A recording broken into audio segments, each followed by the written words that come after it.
Alrighty, what's going on, Macro Perspective peeps? I am super excited for another episode today, but before we get into this episode, please like, comment, subscribe, and do me a favor, share. The biggest thing you could do for us is share, because you are not only helping out someone that you're sharing it to, but you're also sharing to help out maybe a small business, a family, a kid in need, something like that. And today we have an amazing guest, Jessica Nelson.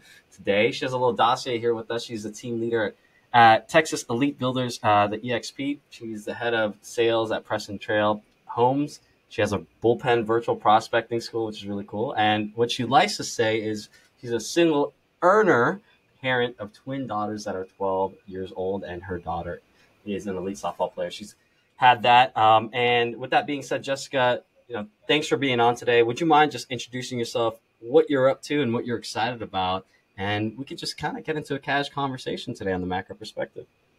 I love it. We're talking big cash conversations, right? Absolutely. Ooh, 100%. 100%. Love it. Well, thank you for having me on the Macro Podcast. So you asked me what I'm excited about. I just came back from Build 23, which is an EXP.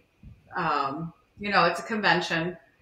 Have you ever gone to a convention for your company before, or for any company? Yeah. Have you? Yeah. When you come back from those, you often feel like, wow, that was a lot of rah-rah. What a waste of time. No, not necessarily, because I'll save it. You can go on though. Yeah. Yeah, you can continue on. Sure. So for anyone who's out there listening, if you come from many real estate brands, you know exactly what I'm talking about. It was 3 days of things you could have been doing something else. For me, I learned something brand new. 40 years old to learn something brand new. I learned that you could be an excellent real estate agent and you could sell a lot of homes, but what you could also do is partner with other agents to the point where you don't have to sell a single home, and you could be making anywhere from $1 million to, I met someone who makes $3 million per month. Yeah. That is a much different conversation than any other real estate convention you are ever going to go to. Yeah. Yeah, that's next level. Tell us about that. Yeah, it was mind-blowing and exciting for me. I've only been with EXP a short period of time. I've been there for 9 months. I've had 12 agents partner with me in that time. My residual income from those agents is anywhere from $4,000 a month to, I think our biggest month we did maybe like $6,200. But again, I'm not selling a single home. These are agents who I've partnered with, and EXP gives me passive income for having attracted them to the brand. I have equity in EXP. Every agent who's at EXP has equity in the brand.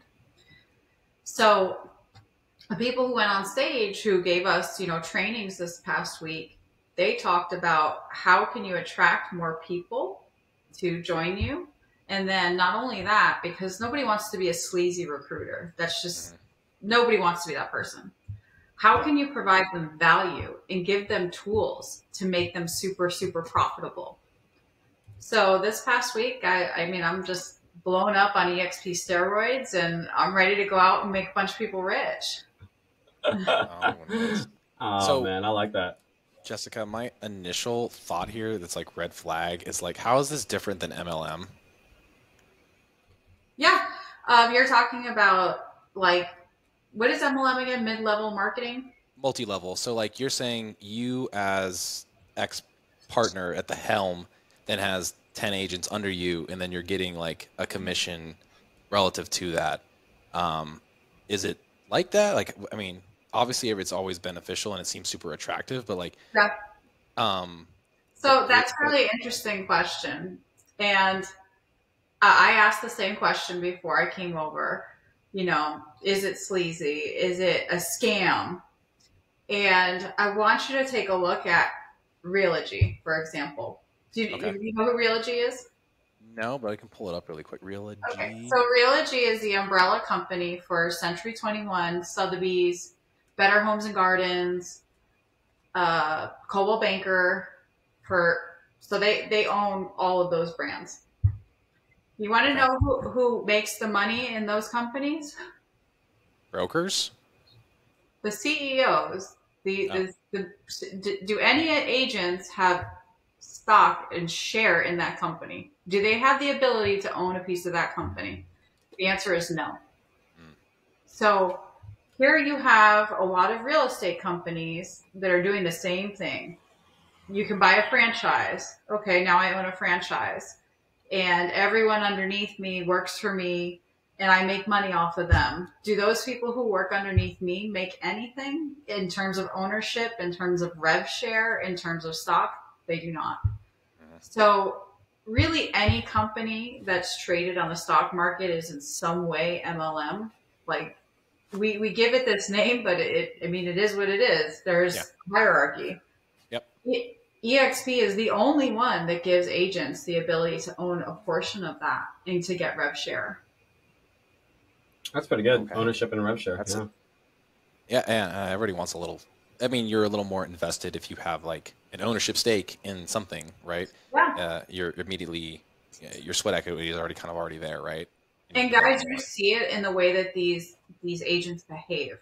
Like, it's just so different. These are business owners. Most agents are running around, upset about 2% versus 3%. These guys are building a business. They're not dancing bears. Tell us about that. What is a dancing bear? So my coach, Aaron Novello, who is have you guys heard of him? No, not in our space. I have not heard of him. Run it. So run Aaron it. is known as an elite coach. He's coached over 100 clients to make $1 million or more in GCI. That's the real estate term for gross commission. So that's like the money you make. And that's the goal for most agents. If you make $1 million in GCI a year, you're a top dog. So he's coached over 100 people to do this. He was an owner at 5 different Keller Williams locations in South Florida. He himself did over 200 transactions a year for almost 10 years straight in the business. And he's been my coach and my mentor for now 4 years. And when he first got with me, he used to tease me. He would be like, "You're the greatest dancing bear I ever met." And we see this a lot in business owners. So what is a dancing bear? Do you remember those cartoons, or like they were funny movies? You're probably too young. I'm 40. But it was like the guy who would check you in at the hotel also cleaned the rooms, also was the bartender. Mm-hmm. That's a dancing bear. Gotcha. And most agents, if you think about agents, okay, they go out and take the listing. They put the sign in the yard. They put the lockbox up. They do everything. Who's in charge of marketing? Who's in charge of documents? Most of the time it's them. So they're the dancing bear. There's no leverage. There's no staff. It's not a professional company. Yeah. Got it. Yeah. I mean,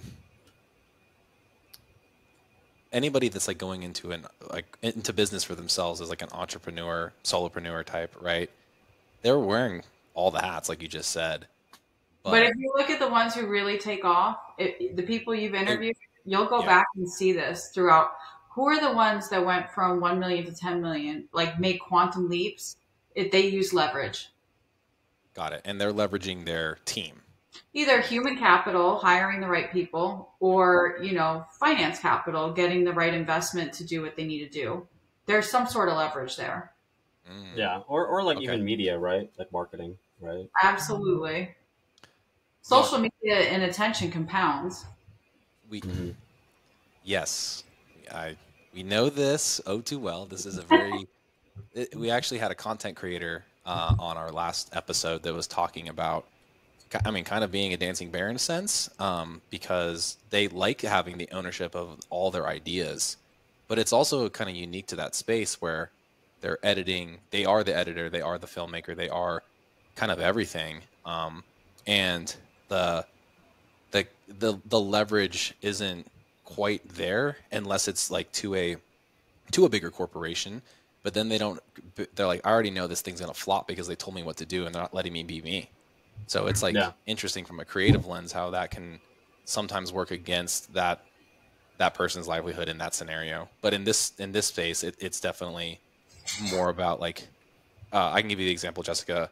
The reason why I went with my real estate agent to sell my previous one and then help me purchase the new one was, one, he's a good personal friend, but he fucking crushes it. And I see that because he's constantly promoting himself in a very positive light. Shoot, I think his most recent listing is like that he posted was like a, you know, $5.5 million home here in Las Vegas. And then he told me behind the scenes that he has another. His name is Rick Shatinsky. Okay. Do you happen to know how many transactions he closed in the past year? Over 100. For a fact, you know that? Yeah, it was like they posted it on his company website. Gotcha.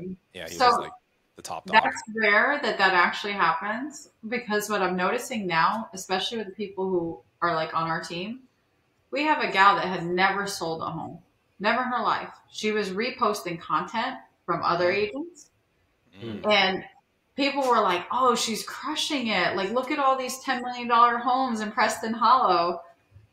But her content was so good, they never even asked for the track record. They just believed it was hers.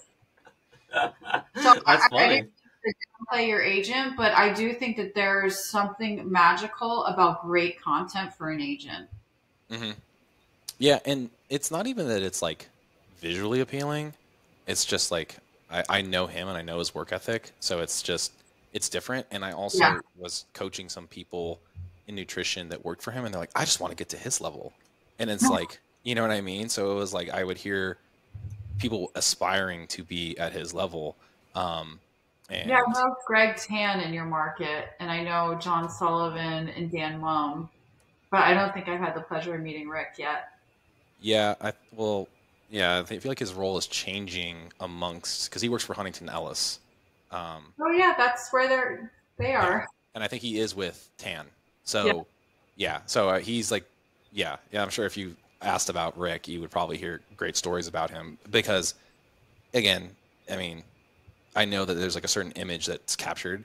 It's 115 degrees and he's like dressed to the nines. I was like, dude, like, can you like dress it down a little bit? And it's like, no. No big deal. No, he's going from his car into a house that generally doesn't have electricity on. You know what I mean? Maybe those bigger homes, but I've been through some of those houses where it's like, it's hot as hell. You know, we picked the wrong time to go home searching. I wanted to ask Jessica, like, because we're talking about leverage here right now. What are you focusing on for leverage for yourself in this time in your business? Like, out of finance, human capital, or media, like, what are you leveraging right now, and what input are you trying to get for what output? What's your goal? Yeah, that's a great question. So being 100% authentic, I'm going after builders because it's a niche that I have been highly successful with. And I've also seen the power in, you know, I take down a community, right? So that's 100 listings, 200 listings, whatever it is.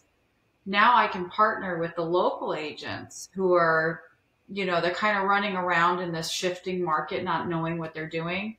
And I can give them real opportunities. So when I'm saying to people, hey, partner with me, I will help you grow, I actually have something to give them, not just, you know, promises or, you know, ideas. Here are some listings that you can work in this community. I'm the head of sales for the entire community. Show me what you can do on these two. So it gives them actually something tangible to work with. So I'm looking to go after more builders. And how I'm getting them, because I know you're going to ask me that question next. And this is going to be what probably all of your audience cares about. How do you list the whole community? How do you get a builder's attention? A friend. What's the best way to get to the person you want to date? Someone's going to say something nice about you to them, and then they're going to want to go out with you, right? It's the same way. So for me, I noticed who are the playmakers. So I'm going after mid-level, like Kylan Homes, Centex, Lennar, Perry, Coventry. They don't need realtors, right? They have their own on-site staff. But for me, I'm going after guys doing like 20 to 150 units at a time. And I'm seeing who is their preferred lender, who is their preferred title person. And I'm making relationships with them, and I'm talking to them about their pain points. Because whatever is going wrong there, they are sick and tired of it. And they're going to spill like a broken bottle of wine. You know, oh, it's taking too long to get these closed. Oh, the buyers that are coming aren't qualified. Whatever the pain point is that that community is having, those guys are going to tell me everything. And then I already have a system and a process that's proven that works. And I can say, hey, can I be your rock star? I'm not looking to take over anything or step on anyone's toes. Just get me a meeting with the builder. We're going to go over his systems and processes. If there's something I can do to help him improve, he'll have the information. He can reach out to me on his next community. And what ends up happening is the builder's a businessman, like any other. If you have a problem in your business that's costing you 10% margin, you're going to make a change, right? Yeah. Yeah. So after I go through everything that's not being done properly that could be improved upon, I don't give them a solution. I let them ask me for it then. And then I know like about that. them. Yeah. And I like never that. ask to take over the community. I say, here's the information for the next one.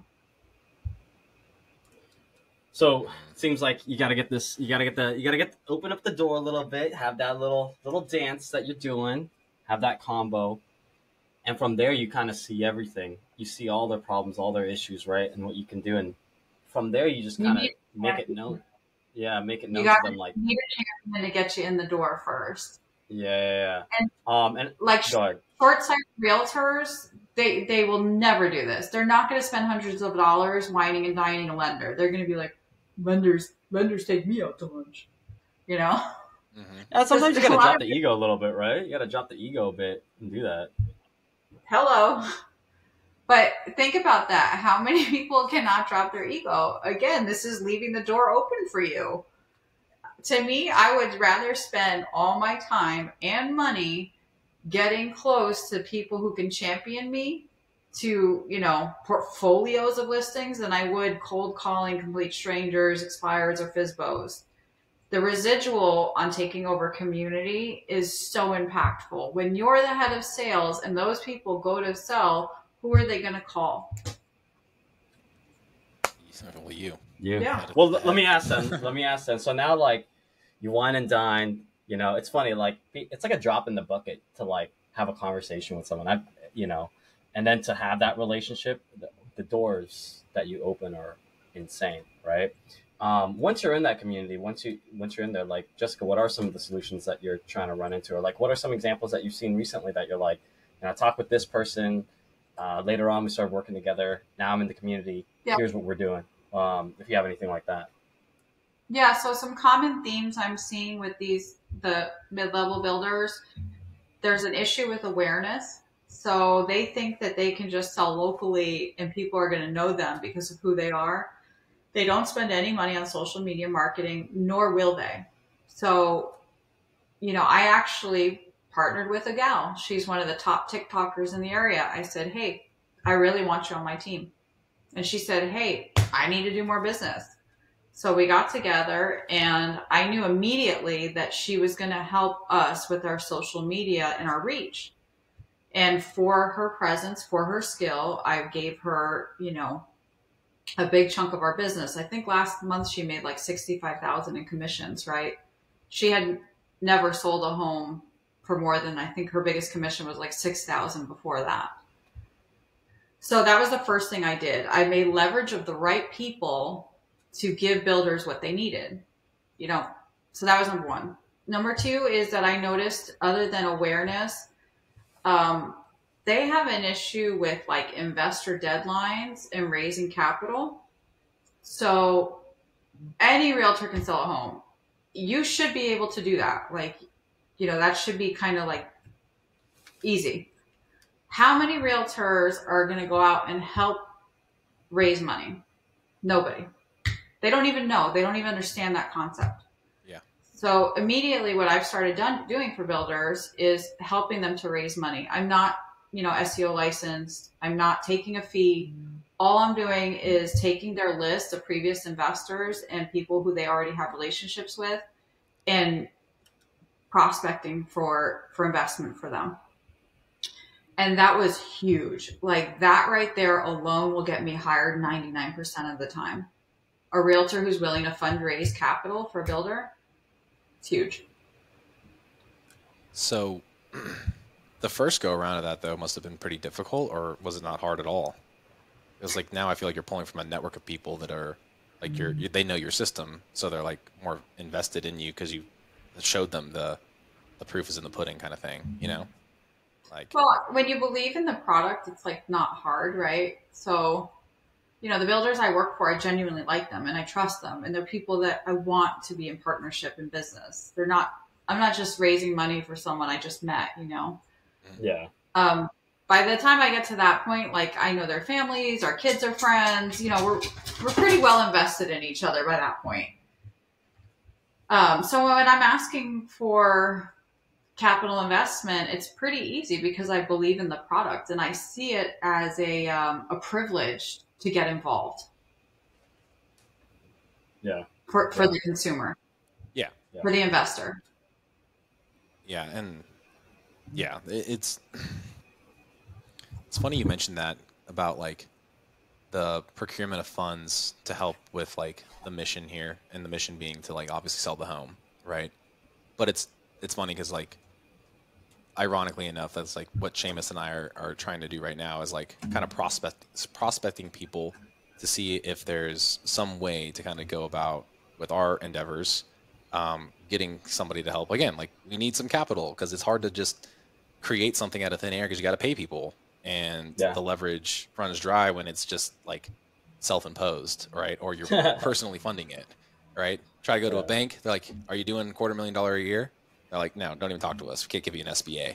You know, it's like, all right, well, shit. Like, how do you get started? You know, it's like, now it's like kind of pulling, you know, having conversations with people, or, you know, flying them out, doing some things, trying to like get to the next step, which is all kind of one and the same, right? Like, you know, you have to be willing to just, you know, take the L if that person's not willing to do it, or you don't have enough proof of concept, or you can take that idea and the points that they're like, hey, this is what's kind of stopping us right now, and then go fix those things.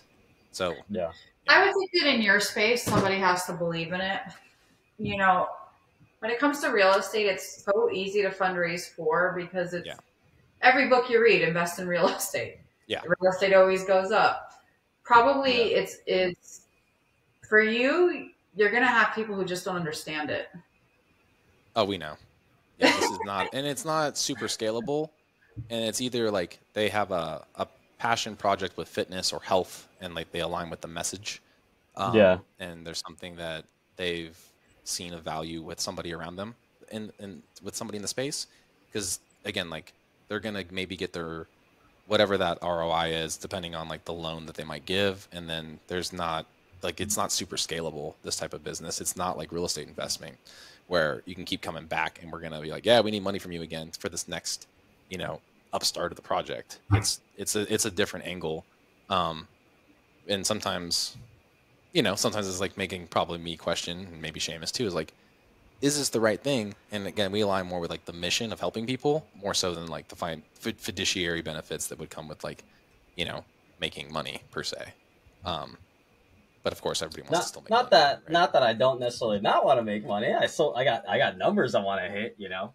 And I highly believe it's believable in this space. It's just like kind of like what you're talking about, Jessica, like the leverage, right? Like when you hit that rung and you pull that lever down, it's like, well, how much do you need to pull down to get the leverage you want? How much do you need to pull down to get the output you want? Or for the hour, for example, like, you know, 10 years ago, my hour was at this rate, you know, I'm working like a normal job or something like that. And it's like, now I pull that lever and it's like that hour is like worth 10 hours now, for example. So it's like, you just have to really understand leverage, and there's ways you can do it. And have you figured out yet what your most profitable activities are? Like your top 3 most profitable? Yeah, it's one-to-one coaching for me. So you should really hammer down on whatever that is, hammer down on it. Everything else, give it to a VA or an assistant of your choice. They should be doing all that other stuff so that you can focus on the activities that make you the most money. That's been the transition as of the turn of this year, honestly. That book right there on my shelf, that $100 million offers book, like bringing it down, you know. I commend you for that. I think that's something that so many people are afraid of giving up power. They're nervous it's not going to work. They don't want to be the assistant to the assistant. So good for you overcoming that fear and trying it. Yeah, it's been, I think the coolest thing to see is kind of what you're alluding to is stuff getting done without you having to do it. Right? Imagine you can replicate that 100 times, how scalable and profitable you'll be. Yeah. There it is. There it is. Yeah, yes. And it is a little bit of a blow to the ego, you know, in the beginning, because you're like, oh, like, they know more about my life than I know about my life because they see everything, you know? Yeah. But not in a bad way. It's a growing pain, and you have to be very growth minded to understand that. And I think a lot of the times, like, again, you're immediately looking at, you know, the income, and you know that, like, it's not all profit anymore, right? There is now expenses related to a business, but then that's where, like, your months get better. Be growing as Yes. you're doing this. But you also have to give it a chance, because in the beginning there are going to be some growing pains and some adjustments. But after 90 days, you should be able to see, or maybe longer depending on your business model, but you should see the net going up after a certain point in time. Yeah. Let me ask you. This is a great segue, Marcos. Let me ask you. So, like, how did you know that you needed to delegate and bite that bullet, right? Lose some of the profit. How did you know when you needed to do that? And then second, how long were you willing to hold out for that profit you wanted to turn? I have always been a think big person. And it actually drives people crazy, because like my late husband, he passed, and my coach are like, you're going to do that? Like, you're just going to get up and do that? I'm like, yeah, why not? So for me, it was not hard to make the decision. What helped me to realize it was necessary was the first time I was carrying 10 listings at once. So when you're carrying that many listings, you simply do not have the time to do all the paperwork that's necessary. You can't talk to 10 people. Like, you're going to have to talk to 10 agents, 10, it's not possible. You're not able to do it. So I immediately hired an assistant and a TC, and then I hired somebody to put all my signs out and my lock boxes. And I always had a picture person, but I created a system then. So everyone knew in my staff and my organization exactly who needed to do what and when that listing came in. And that whole system probably took me, I want to say 6 months to get it right, because sometimes people would think, oh, this one was supposed to do it and it didn't get done, or this one, whatever. So it took a lot of tweaking. Like, I have weekly meetings with them to go over, did this get done? Did that get done? Is this process working? No, that process isn't working. How do we tweak it? And a few things started to happen for me. One, I started to have commissions come into my account that I didn't even know, because I was unattached to every day-to-day thing that happened. So my highest activity, what makes me the most money, is prospecting, lead follow-up, going on appointments, and negotiating contracts. Those are the 4 things that I do for every client. Every other activity, someone else in my organization is paid to do it. Pictures, talking to agents. Oh, how many bathrooms does it have? Somebody on my staff does that. My phone number's not even on my signs. Advertising, posting. Someone else is paid to do all of those things. And it's the only way that someone can begin producing in high volume. Now, high volume is supposed to get you to the point where money is coming in that can be duplicated and replicated with regularity. So you should know, if I spend 2 hours a day doing this activity, this is how much money I should expect to make that month. Does that explain it? Oh, yeah. No, I mean, I know all the agents listening to this, their mind was probably popping off their shoulders. No, I just think you mentioned it earlier about, like, I mean, that all costs money and their livelihood or their expenses and things that they're like, not able to sacrifice short term or understand that it could be a short term sacrifice. And 6 months, I mean, let's be real, most Americans don't have 6 months of savings to pull from to if they were in some sort of thing. So to be clear, the way I set up all of those people, they got paid per transaction. So if I didn't get paid, they didn't get paid. Yeah. So really, a social media person. so they were a little different. So the social media person, the picture person, and the sign person gets paid no matter what. My social media, he now makes $600 a month, but when we first started out, I think it was like $150. Sign person gets $50 each way. Picture person gets like $150. So I mean, you should have that type of money to invest in your business. We're not talking thousands. Yeah, that's actually very inexpensive for a social media person, by the way. Oh, I know. Yeah, I'm very well aware. Yeah, it's funny. Yeah, it's funny that you say that. It's higher organization, so he also is getting volume from us. Okay. So it was just that was just you, but then you also had other people in your team to leverage to be utilized by that person as well. So that person's really making like $6,000 a month to just do all these things. Yes. That's different. That's right. It goes back to that leverage conversation of like, you can get it, quote, as a reduced rate because this person now has, a reliable income. Yes, exactly. Yeah. You're right. Like everybody, but I think, I don't know. I mean, I've seen a few newer agents, right? And I guess they're just getting put into whatever system or organization that has maybe an older school of thought and not being up on these newer things, maybe not going to the conferences and conventions that are leaving you with new ideas. And they're like, well, it hasn't been broken so far and we've made, a living, right? So why are we going to change these things? But it's not necessarily to the benefit of the agent themselves. I don't think agents are really making money like that anymore. A lot of agents I'm talking to, they're really struggling with the new market. And then all of these iBuyers that are pushing into our industry, you can't turn on the TV without seeing call us for a 4% broker. So I do see agents struggling to make money that will, create a lifestyle they want. Yeah. So what do they do besides like obviously the actions that you just mentioned? Like, do they call me? Okay, there we go. There it is. There it is. And so, do you aside work from with? being at EXP, we do offer coaching. We do have the free prospecting school.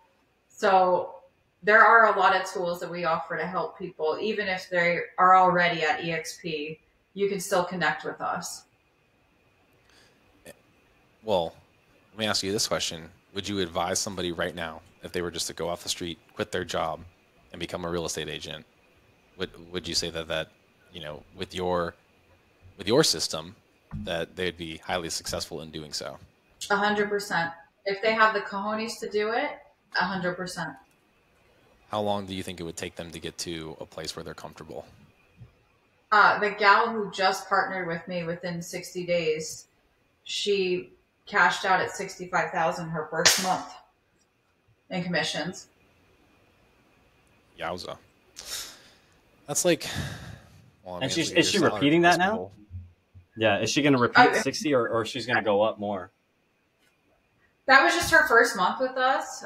She has 3 new deals in contract. She'll probably make 40 next month. Okay, got it. But to be clear, this girl has the cojones, or whatever word you want to use. She gets on the phone and she cold calls 2 hours to 3 hours a day, Monday through Friday.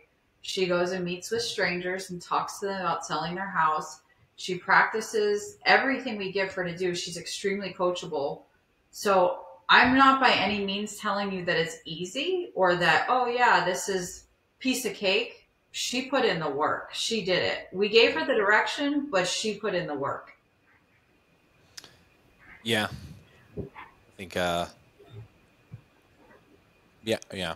In seeing just interactions with some other people, it's interesting to see in working with realtors from their nutrition angle, and then hearing about like how they're doing, if it's a struggle or not. Sometimes I wonder, I'm like, where are you putting the work in? Is it like you said, are they putting it to the things that are actually netting them the most money per hour, so to speak, right? Yeah. Um, and then, yeah, I feel like sometimes they're getting lost in their own busy work and not the productive work. Yeah, absolutely. They probably don't have the right mentorship either, because I wouldn't have known if someone hadn't pointed it out to me. Ah. So you transitioned to like your mentor, your coach, like 4 years ago. Yep. What was life before? What did that look like? I had a very wealthy husband who I didn't need to work hard. Oh, I transitioned to coaching when I realized that my relationship was not going to be, you know, mhm. Beneficial, so to speak, or that it was now, it how am wasn't going to be I? existent. Got it. Yeah. Well, yeah, it wasn't a divorce because you said late husband, and so I'm assuming that it's something kind of tragic in a sense, and you don't need to divulge. And you may have probably told the story 100 times on a stage at some point, but um, I'm sure uh, that thought process in that moment, like you said, how your kids were 8 at the time, right? How are you gonna handle this? How am I gonna give them the life that they deserve? And looking at that perspective as a parent, something that they also probably aspire to do, and then be able to pour into them. I know that as a father, it's like sometimes I feel like I'm putting maybe too much time into work, you know, um, Yeah. and not having enough. But sometimes the the mindset now that has been developed because of their existence, um, I'm like, I wish I would have been able to capitalize on the same quote motivation in my early 20s when I didn't have these other things I have to go attend to. But I don't know if that mindset would have even existed because they weren't in existence. Such Yeah. a weird mindset I've found myself in here recently because I'm like, if I didn't have things to attend to, I didn't have to, be dad, and had the same drive, right? Like everything would probably be firing on all cylinders and probably beat myself silly with too much work. Yeah. Yeah, probably. Yeah. We learn how to work smarter when we have children in less time. Yeah, It's kind of and close, yeah. I think the delegation and leverage conversation. I mean, I think everybody should really have that with themselves and with their mentor very early on because you're right. Like you can maybe do things comfortably for a period of time, but then the leads might dry up or the amount you're pulling in just doesn't average the same, and then what, right? You're burnt out. You don't know where to go, and I think that's a common thing in our industry. Like, there's a 90% fail rate with nutrition coaching. Yeah, the Wow. attrition rate for coaches is like 5%. Like it's like every year, 95 people like get 95% of the people that have been coaches, gym owners, or like nutrition people. They're just gone in the first year. Yeah, I'm not surprised because I think in general humans have issues with being disciplined, and our society is making it easier to be even less disciplined. So they're like Would you say squirrels. it's would you say it's discipline or would you say it's determination? Because like at that point I with think your it's girls, both. yeah, Yeah, I think that's combination, accurate that it's both. Yeah. yeah. Because you have No, to but see that how through, many right? times you hear someone say like, "Oh, I want to finally get in shape," or my family's diabetic and I'm nervous about that, but they keep doing the same things. Yeah, Yeah. yeah. Well, my theory is that a health scare, and a health scare and health is not motivation enough for most people because they It can isn't. see it in their aging parents or in their lineage, so to speak, and then oftentimes it's just there's their first cop out, there's their first potential excuse. Well, it's just familial. It's like, well, Yeah, is it or is it environmental, yeah. right? And Don't then have they that see how their conversation. parents are doing, and they see how other people are doing. They're like, it doesn't look like enough pain. Doesn't look like enough pain. It's just it's it. They've seen it before, so it identifies with their self image. So they're kind of like, oh, it's okay, and they just kind of excuse it and write it off. And then I think that's when it gets dangerous because they're not willing to have urgency now. So they just live in like a disease state for like 30 to 40 years until they croak. So It's I only don't gonna know. get yeah. It's only gonna get worse. Let me ask you, Jessica, like with you, how is your relationship with your daughters? I know you're like an athlete before, softball. Are your kids are softball athletes now too? My daughter Haley plays softball and Kenzie golfs. Mm. Both rotary sport athletes though. Both rotors. Yes, yes. Do you still hit the ball? Do you still kind of play with them? Kind of. I know you Yeah, said you played before, right? yeah. I played in college as well. I was a D1 athlete. I became like an agent for my daughter, and I think Marcos maybe understands with his kids. Like, how old are your kids, Marcos? 5 and 2. Okay, so they're still a little young. Yeah. My girls are now 12, right? So I'm making sure that they're on the most competitive team. I'm making sure that they're around girls who can push them to improve their skills. The other thing I'm doing is making sure they're safe, that they're not around, people who are potentially damaging, you know, pedophile type people, right? Hmm. So you're spending a lot of time on your business, and then you're spending all this time protecting your kids and being there for them. When we were kids, our parents would drop us off and another parent would take us home, or, you would go to your coach's house, and if your dad worked late, he would pick you up from there. You really can't do that anymore. You really have to be involved a lot. So I agree with you. I have really learned how to make my work day like 4 to 6 hours at most, because my second job of being my kids' agents starts 4 o'clock every day. Mom, I need a pickup. I have practice. Where's the food? Yeah, And, and and I'm like kind of like I take a lot of ownership in it. Like I'm like, oh, this team, the team she's playing on lost 2 weekends in a row to win a game. I got to find her a better one. Like I'm making sure I'm giving them the right opportunities so that they can get where they want to go. And it's I love like how being involved you are. an Yeah, I agent. love how involved you are. I mean, like, I'll be honest with you. My mom had 4 boys, and she did the same thing. Like, it was wild. She would work. She'd drop us off, go to school. Then we kind of figured out wait around at school. But then that's how we got into sports. Like, my brother was like great in baseball, marching band. I wrestled all the way to college as well. And it was just kind of Is it like the that. Like, same with your wrestling programs? Have yeah, you noticed? a lot of programs have been cut off. They were being cut off like 10 years ago when I was going in, and I don't know why I was in this. I was in a sport that was like dying. I'm like, I just love to do hard things, so I'm just gonna go do this hard thing with no money in it. Didn't get a scholarship. Well, I did, but didn't really like pay out anything. You go to all these But schools, such but a big it's sport for your fitness and for your like the mentality of wrestling. I don't think people get it. It's just you and your opponent. yep. yeah, yeah. I tell that to people all the time. Like, I don't.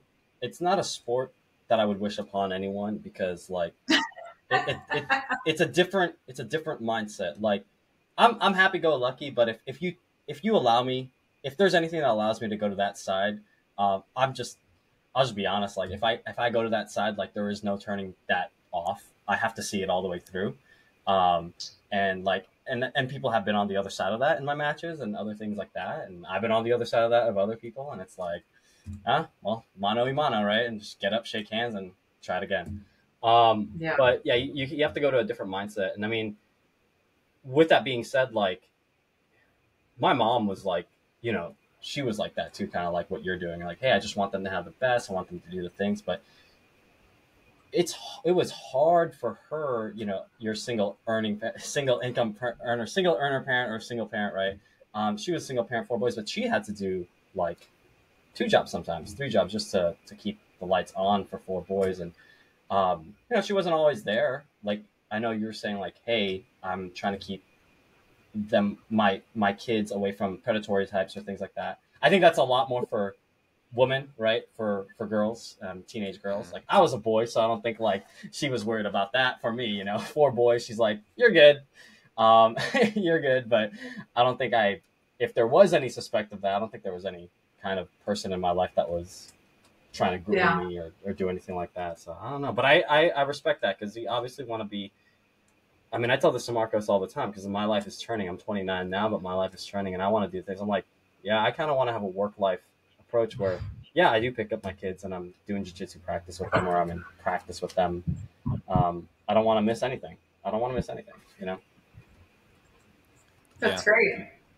And like you said, Jessica, yeah, my kids are younger, but my son, he's definitely highly competitive, and it's like, all right, cool, we got to do the same thing, bring him into where kids are better than him, and he had his first level of like taste of success, the first soccer team we played on, just recreationally, and he was like leaps and bounds better. I was like, did any of these parents like go kick the ball with their kids before they came out to here? And COVID has been a very interesting thing to see with the younger generation of kids, because a lot of parents that will come out, they will plop their ass down in a chair and do nothing.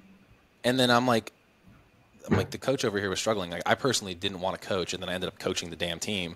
And I'm like, this is not good for my son, because I don't want him to view dad as coach and me being a hard ass, because I am.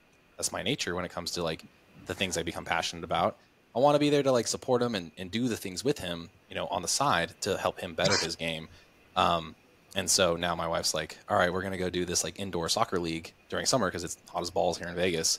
And I was like, awesome. Like, and all these, they're younger, teenage type kids that are like higher level, like, local players and whatnot, doing the camps and running it. And like the smile on his face, knowing he's not the best one there. There's like a little 4 or 5 year old girl that was like running circles around him. He's like, what just happened? And it's like, yeah, bro, like, you're not that good. Like, face facts. Like, you want to get better. That's why you're here, and the little drive in the last couple of weeks has been awesome to see.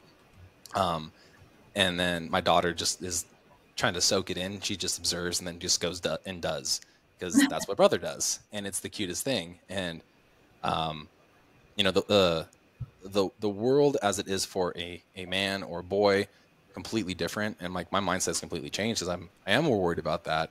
There's a reason why we picked the school that we did, and because I know to be an effective employee of the company that Seamus and I both work for, and also like start our business practices, I need them to be taken care of by people that we can ultimately trust, because they're going to be spending more time there right now, because I can't do both roles. I can't be dad and work at the same time currently. And when I had that realization, I was like, holy shit, my kids in this age where they're only living under my roof till they're 18, they're going to spend more hours with these people than me. Yeah. And it was shocking, when I came to that reality. And,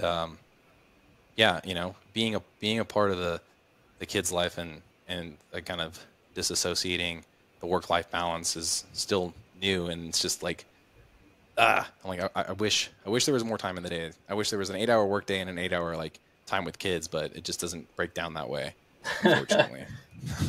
Yeah. That's accurate. And so the one loves softball, the other one, kind of chose golf. So did you want them to have like the separate identities? Because they're twins, obviously, right? No, I wanted to drive them to one place. Make it easy. I gotta go to this side of the town, this side of the town for that. Oh man, yeah. But the one just was not taken to like the team sport. She liked the kind of the self drive and bettering herself with golf. Like, so my daughter Kenzie is going. I want her to get into capital raising, because she has this incredible skill. We moved to Highland Park when we moved here. You guys are located in Vegas? I'm in Vegas, Los Seamus Angeles. is in LA. Oh, okay.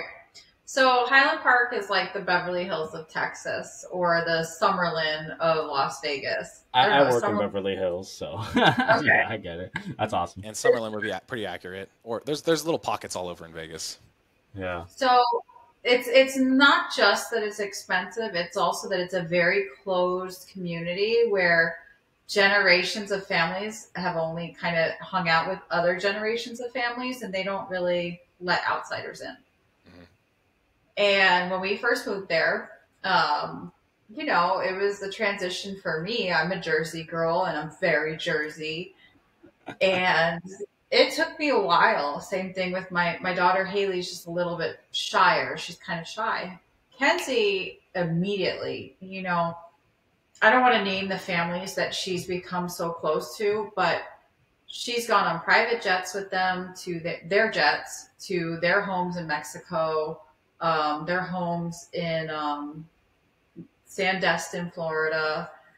I've had parents tell me, thank you so much. Your daughter is like a daughter to us. She helped my child through a tough time, because kids get bullied at this age. And my daughter's genuine, but she's also like, I'm watching her get into a community that she's mixed race. She's her father's Dominican, so she doesn't look like them. She's, darker skinned, and she's from the Northeast. So like, to say how amazing that is that they have taken her in as one of their own, there is some sort of skill that child has for partnering, for being around the right people. She's like an orchestrator. And she's a leader too. Like, I watched, we live near the school, and I would like walk the dogs, and I would kind of like watch.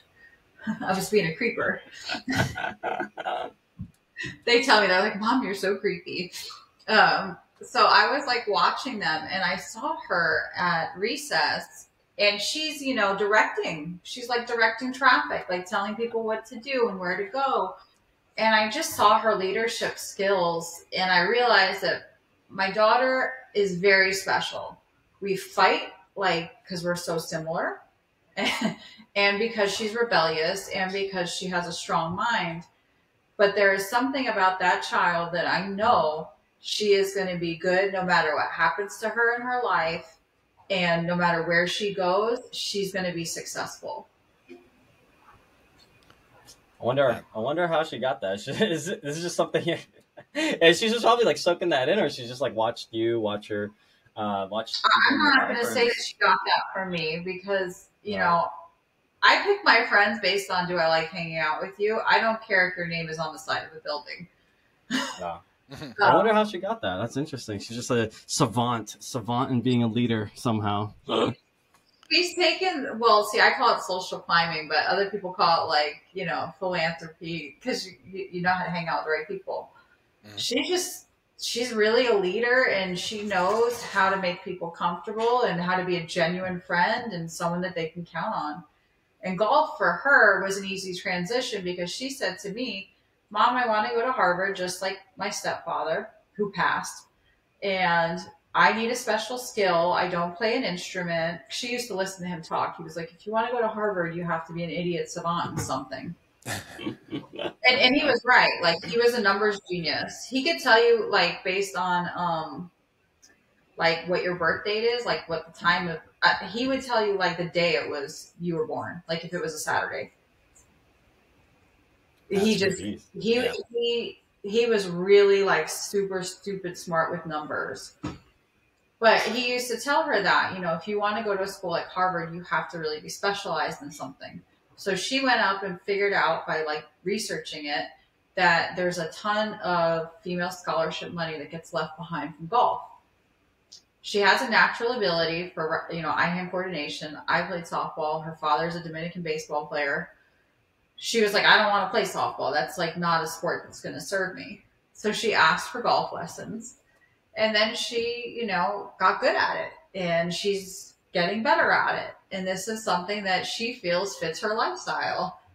And I think that it's just so cool that at 12 years old, this child knows exactly what she wants and where to go to get it. She's got that foresight. She's tuned in. Something with the universe, the alignment with the universe somehow, or whatever voice is in her head, just has her locked in right now.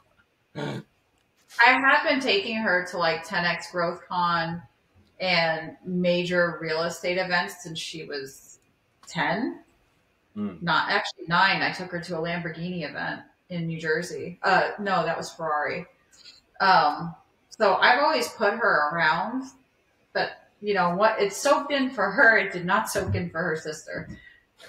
Hey, you know what? At least one of them got it. Well, and her sister is a really good softball player, and she's the sweetest little kid, and she's a good speaker, so she'll be fine.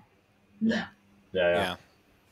That's how we met Daryl. My daughter was the only child. Haley was the only person to enter the Speak Off. And she finished number 13 out of however many thousand. That's amazing. Yeah, and at that age, goodness, yeah, maybe she's going to be a running for public office here soon too, huh? It's so. I think, not that you're saying obviously it's an innate thing. They have their own, ways of going about it, but I'm sure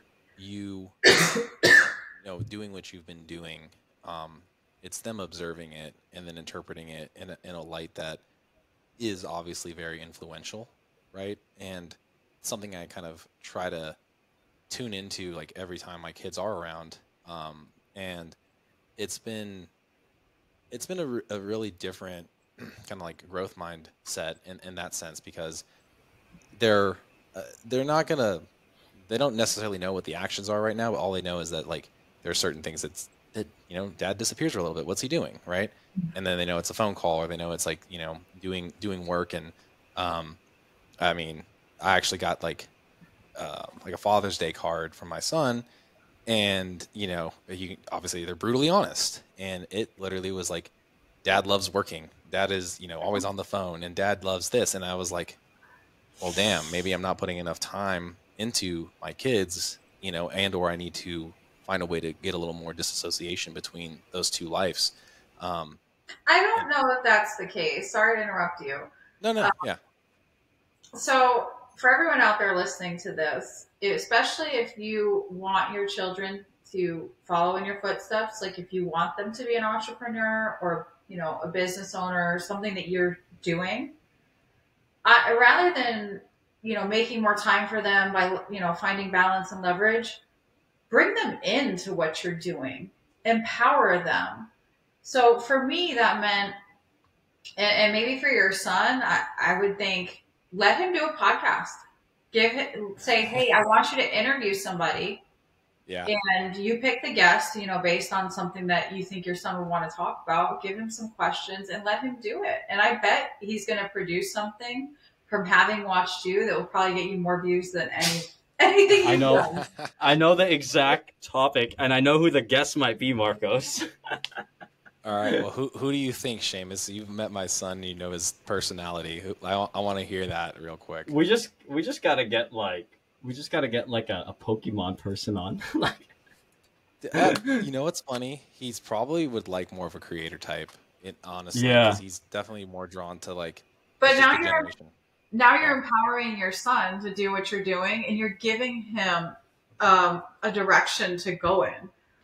So I always brought my kids around these things. I didn't know what was going to stick, what they would be into. For Kenzie, I see that she wants to be like Grant. Like she wants to go out and raise money. She wants to do big deals. She wants to talk to the playmakers. She wants to be in the room with the billionaires, and that's what she's going to do. My daughter Haley has been hanging around me, and she wants to cold call. So I've had her get on the phones since she was probably 9, since she was like 9. And she would make cold calls with the team. She would call like our past clients and say, thank you for being a client of Nelson Global. We're so happy to have serviced you. We noticed you gave us a 5-star review. Is there anyone you know who could use our help to buy or sell a home right now? And that was her script. And Haley got, a few closings, right? She would pass the phone over to me when they said, yes, actually, I know so-and-so. And then and I taught her how to do listing appointments. She would go with me. She took a listing of, I think it was last year when she was on spring break. She went and did the whole appointment. The guy signed with her. So to me, it's also teaching them a skill that they could take for life. Now, do I want my kid to sell real estate? Probably we're going to be like travel agents by the time she's old enough. I don't think we're going to be around. But at least she has a skill. She can sell over the phone, and she can get someone to sign something. That's a skill that will translate for the rest of her life. If you can teach your son what you're really good at, interviewing people, having people sign up for one-on-one coaching, that skill will serve him for the rest of his life. And, now it's building a legacy together. Yep. That's, yeah. I mean, I don't know about 5 years old, but I think as he starts to get a little bit more fluent in English, Does he do it in Spanish? No, he speaks English. I'm just saying he's you know, it's still like it's like a child. You know, it's just. I don't know. I But would give him a chance, Marcos. Give him like Who a knows, 5 minute. Marcos? You want to give him go? a spot. All right, We should I'm do a it. We should do veteran it, effing game. Marcos. Marcos, we should do it. I like what Jessica's saying here. We'll do it. We'll do it when you're here this week, Seamus. We'll do it with we'll him. get We'll Zeke. do the Zeke. We'll- Zeke. we'll- I have podcast, a yeah. feeling he's gonna get a ton of views and go like viral. They're gonna be like, "Look at this kid." oh my goodness. Marcos, sorry, Yeah. but I think we're about to pimp out your kid.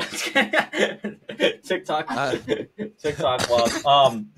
Jessica, we are coming up on an hour, and I do want to make sure we're appropriate for your time here. What is that there? So with that being said, let's do this. Do you have anything else that you probably want to shout out, or anything else that you want to kind of cover real quick that you're excited about? Anything coming up in your life? This episode might drop in about like 2 weeks or something like that. Anything in around that date for you?